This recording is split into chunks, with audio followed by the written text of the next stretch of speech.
Bismillah Rahman Rahim. This is Ambassador Ata Shahid with Dream Global. Today we will discuss US Iran Israel war, what is happening, where we are heading, what are the hurdles,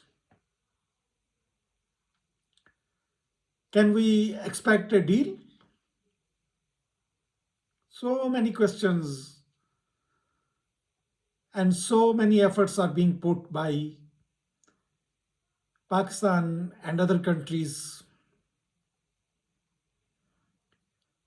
to put an end to this war, which may turn into third world war or which may destroy a whole civilization. The stakes are very high.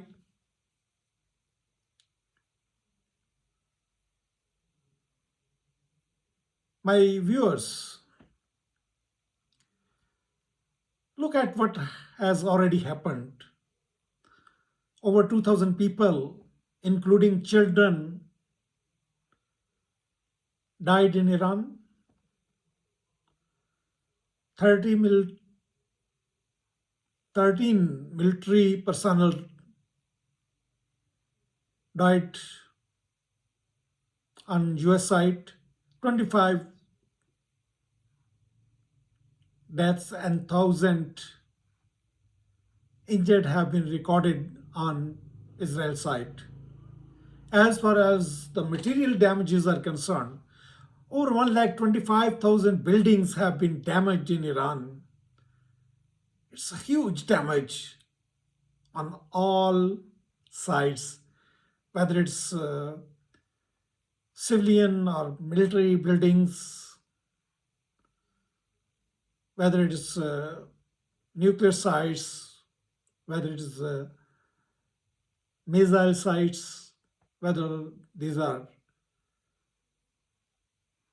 official hospitals, and even universities have been bombarded. The analysts believe that Iran would need 20 years to rebuild these buildings and infrastructure. So huge damage. Similarly, some damage have been done by Iran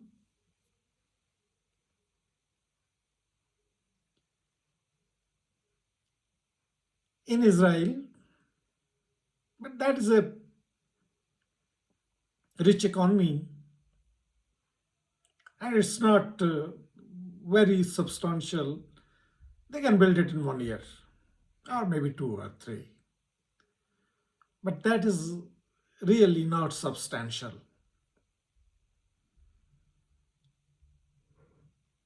So the first round happened in Islamabad, marathon talks for 21 hours. Both sides discussed all the issues. On some points, they were very closer. As Abbas Araghchi said, that we were inches closer to a deal. But look at that, 49 years of hostilities between two countries. It was a big achievement on Pakistan's part that Pakistan brought both sides on the table face to face. So, what were points on which gaps needed to be bridged? One, uranium enrichment. US wants that Iran should have zero enrichment, even against NPT, which allows 3.5% of uranium enrichment. Second, handing over of 460 kilograms of 60% enriched uranium to a third country.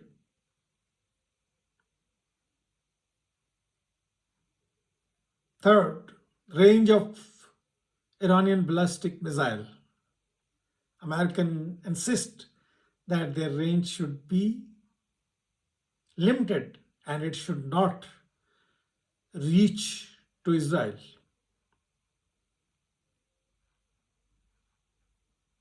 Fourth, Lebanon. Iran wants that ceasefire should also apply to Lebanon and Lebanon should also be included in the agreement. Fifth, control of Strait of Hormuz. It's a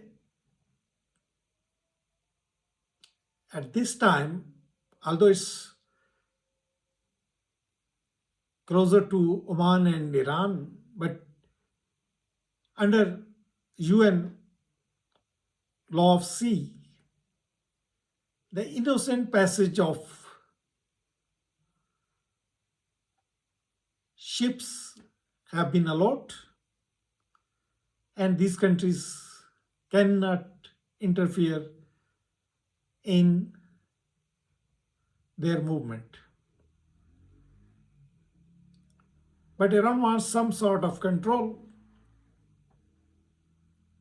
And if this control is given, then what about Strait of Malacca? What about Turkish Strait?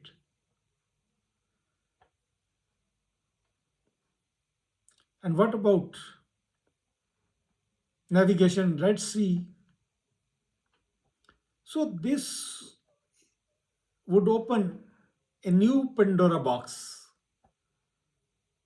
And before war, it was being treated as international water, and there has been hardly any problem or trouble in movement of ships.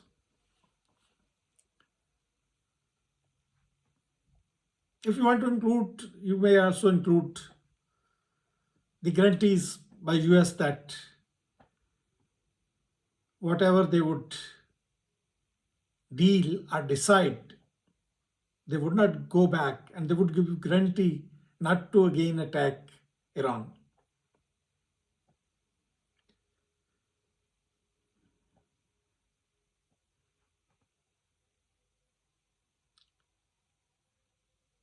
Iranian offered that they would not do enrichment for 5 years, while American wanted for 20 years.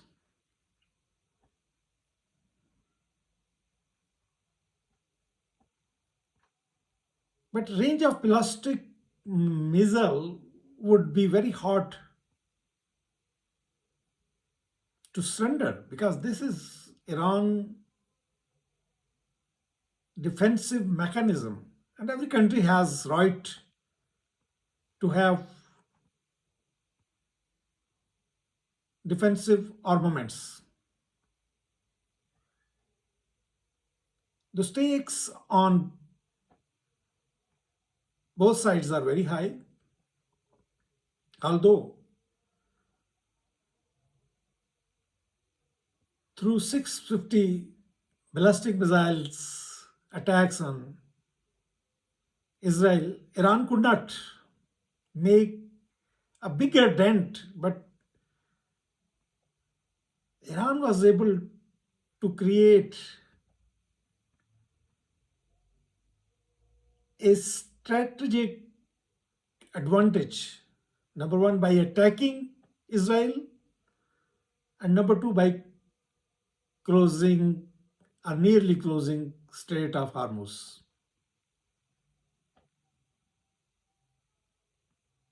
So that brought pressure on America to come to some terms. But Americans think that they have won the war, they have destroyed much of Iran's power, and they are in a position to dictate Iran.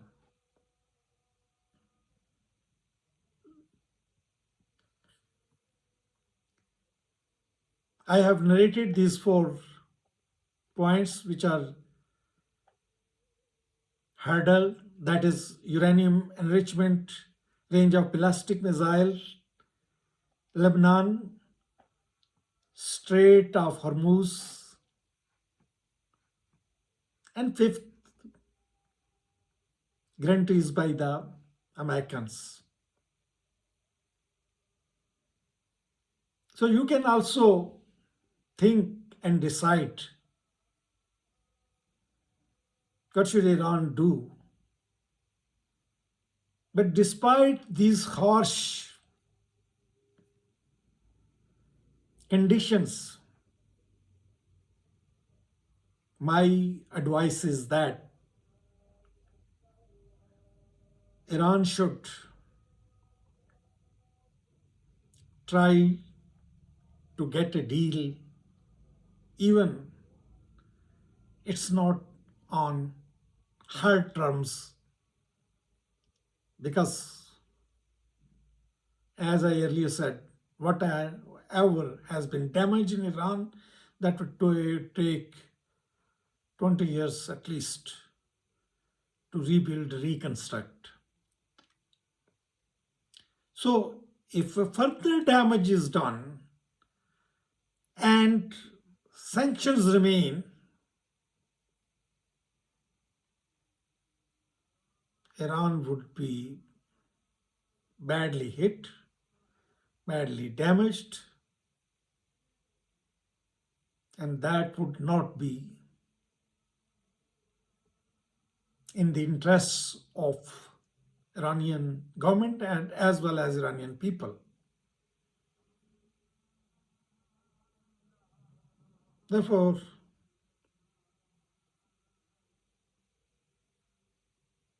Iran should try